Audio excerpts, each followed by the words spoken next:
امام محمد تقی کو بلایا گیا اور کہا کہ فرزند رسول احادیث رسول چیک کروانی ہے. کہا بسم اللہ. کہا پہلی حدیث رسول اللہ نے کیا اس سے سوال کیا. قاضی القضات یحییٰ ابن اقسم نے بھرے دربار میں امام محمد تقی سے سوال کیا. سنیے گا کیا سوال کیا. کہا کہ فرزند رسول یہ بتائیے کہ ایک دن اللہ کے رسول تشریف فرما تھے. یہ واقعہ پہلے روایت پیش کی، پھر پوچھ رہا ہے مولا سے کہ مولا بتائیے صحیح ہے یا نہیں. کہا ایک دن اللہ کے رسول تشریف فرما تھے اور ایک بڑے صاحب بھی ان کے برابر میں تشریف فرما تھے. ایسے میں جبرائیل آئے اور آنے کے بعد کہنے لگے کہ ان اللہ یقرئ السلام، اللہ آپ پر سلام پیش کرتا ہے. اللہ کے رسول اللہ آپ پر سلام پیش کرتا ہے. اے اللہ کے رسول آپ ذرا، نام تو ہے تاریخ میں نام نہیں لے رہا، آپ ذرا ان سے پوچھئے کہ کیا یہ راضی ہیں اللہ سے یا نہیں ہیں. اللہ تو ان سے راضی ہے،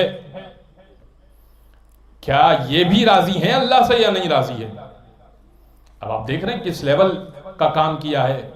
میں نام تو نہیں لے رہا کہ کس نے کام کیا یہ، لیکن کس لیول کا کام ہوا دور بنو امیہ میں. امام محمد تقی سے پوچھا مولا یہ حدیث صحیح ہے یا نہیں ہے. امام نے کہا کیا کہنے ان صاحب کے. مجھے مولا نے کہا قول رسول یاد ہے. قول رسول یہ ہے کہ میری حدیثوں کو پرکھنے کا معیار قرآن کریم ہے. اگر حدیث قرآن سے ٹکرا جائے تو دیوار پہ دے مارو. کہا کیا یہ حدیث قرآن سے ٹکرا رہی ہے. کہا میں آیت پڑھ لیتا ہوں فیصلہ تو کر لینا. اللہ یہ کہہ رہا ہے نحنو اقرب الیہ من حبل الورید، میں لوگوں کی رگے گردن سے زیادہ قریب ہوں. جو رگے گردن سے زیادہ قریب ہو وہ پچھوایا نہیں کرتا.